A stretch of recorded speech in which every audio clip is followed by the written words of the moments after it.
What's good, everybody? It's the Clown with Cab Show. UFC 311, some good fights. Even though the main event was changed, Islam Makhachev versus Arman. Arman had to pull out. He got hurt, which sucks. It's just part of the UFC. Dana White always find ways to replace fighters. It's just not going to be the same.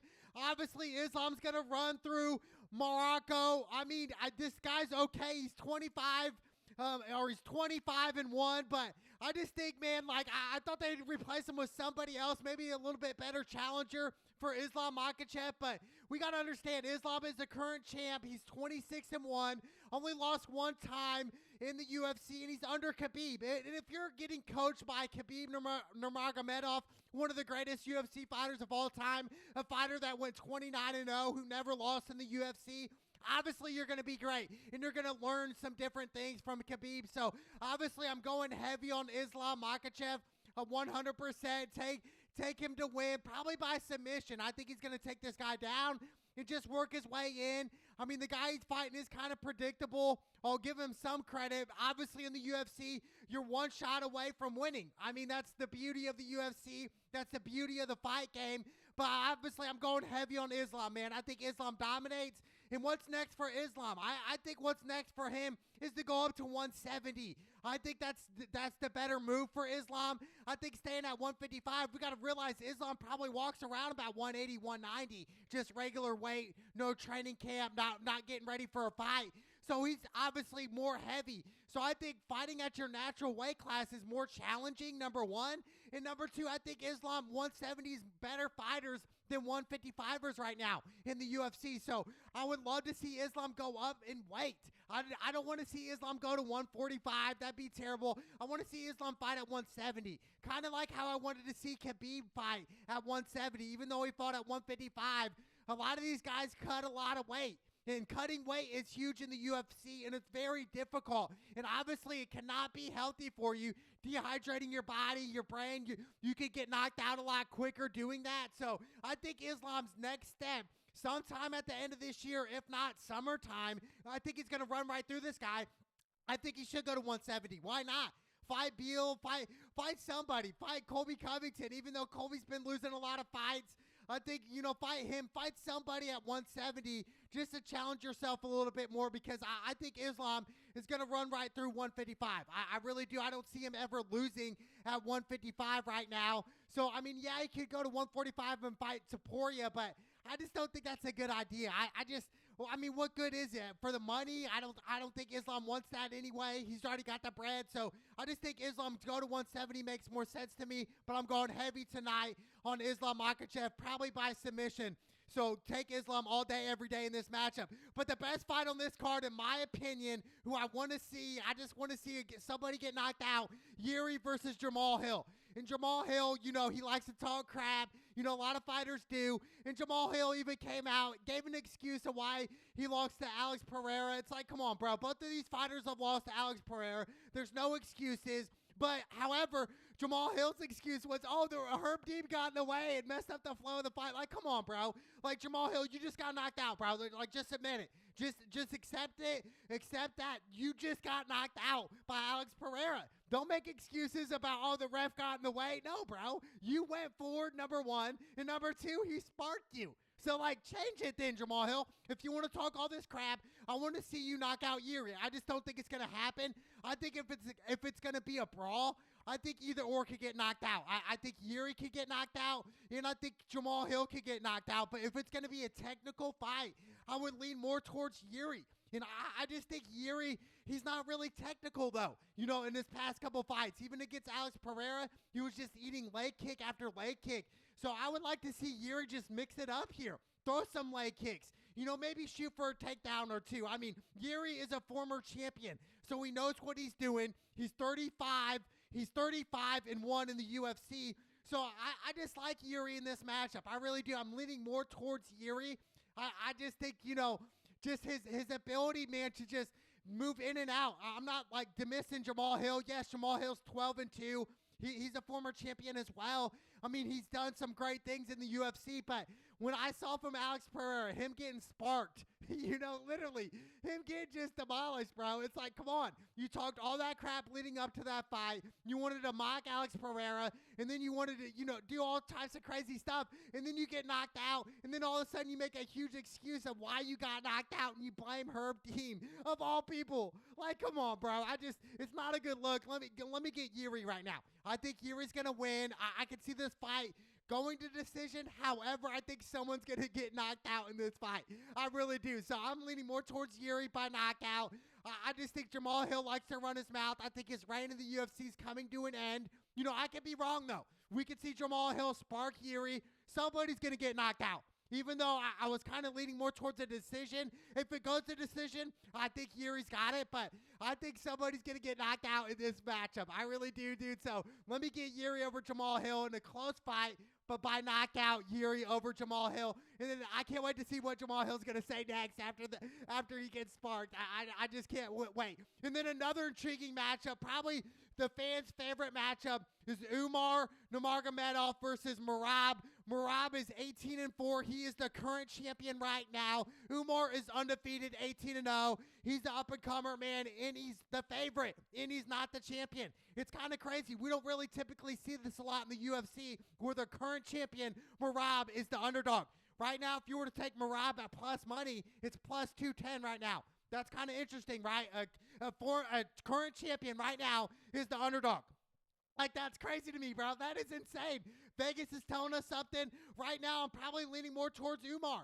I mean, even though he's fighting for the belt, he doesn't have it right now, but he's fighting for it. So it's one of those things where it's like, man, bro, like, he's the challenger, and yet he is the favorite. So they know something we don't know, the typical, basic fan of MMA. But I just think Merab, man, he's got to mix it up. You have to mix it up against this guy, Umar Nurmagomedov. I think he's under a Khabib. So obviously these guys, man, all they do is train MMA. They don't go to the clubs. They don't get coochie. They don't do any of that stuff, bro. They don't do the outside noise. They don't drink alcohol. They don't do none of that. They eat, breathe, sleep MMA. They eat, breathe, sleep MMA. That's what they do, bro. They're trained for this.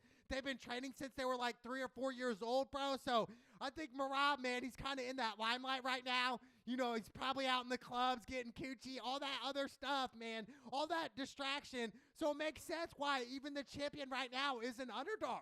I mean, Umar, bro, I'm telling you, bro, just straight raised as a fighter, bro. Like, straight up. Like, you would see in a movie like 300, bro. Like, they're just raised in the warfare. Like, they just bring them out. Yep, they're ready for war at age 5. Like, that is crazy, dude. They eat, sleep, Allah. They pray to God, and that is that, bro. They don't go to the bars. They don't get drunk. They don't smoke weed. They don't do drugs. No, they train, eat, sleep, MMA. So it's really impossible to beat these type of guys. So right now, I'm leaning more towards Umar. Even though Merab, we've seen Merab plenty of times, he is beatable. And I do think one of Merab's weaknesses is definitely his cardio. I think you're going to have to stay up, bro. I think you want this fight to be on the feet. You do not want to go to the ground with Umar. You just don't, bro. That's just a recipe for disaster. Eventually, you'll get caught, maybe a triangle or something like that. I just think overall, man, for Merab to win this fight, you got to control the distance. You got to control the fight, essentially. You cannot get up against the cage. You can't let him detect how it's going to go. And that's what Umar does, man. He's an up-and-comer, man. I'm telling you, this dude is a monster. So I'm going to go with Vegas right now, even though he's not the champion currently. He's fighting for it, and Merab is. So hats off to Merab. So there's got to be some type of advantage for the champion right now. But I just think, man, Umar, like I said, bro, they eat, sleep, train MMA. They don't do any of the outside stuff like the world does, bro. I'm telling you, dude, this dude is just straight killer. So give me Umar, the 18-0 fighter, over the champion, the current champion, Merab, right now, who is 18-4 in the UFC. He's plus 210. I mean, I wouldn't be mad if you bet on the champion who's plus money right now. That's not a bad bet. I just think, however, man, Umar and I think Islam are my lock picks on this card overall. I like those fighters, man, and I think they just train, eat, sleep a lot, and that's what they do, bro. Like, they don't have any outside distractions whatsoever. They've been training their whole lives for this moment, bro, especially Umar. So I just think Umar and Islam Makhachev, it's an easy win for Islam. Now, if Islam does lose, that'd be crazy. That'd be one of the biggest upsets in UFC history. That's just not going to happen. Yes, you know, we've seen Islam get knocked out before.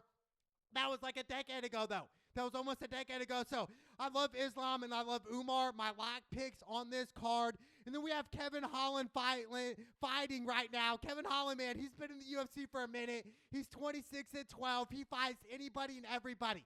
You know, I remember vividly the fight where he fought Chimaev, and it was just like, bro, like, no, he even knew he was going to lose that fight, and the fight was like 2-minute fight. He was just scrambling for his life, but he's fighting this guy who's 18-2, Day Ritter, and he's a nice fighter. And I think, you know, if Kevin Holland does not take this fight seriously, and if he's not explosive on his feet, defends the takedowns, Kevin Holland will lose this fight.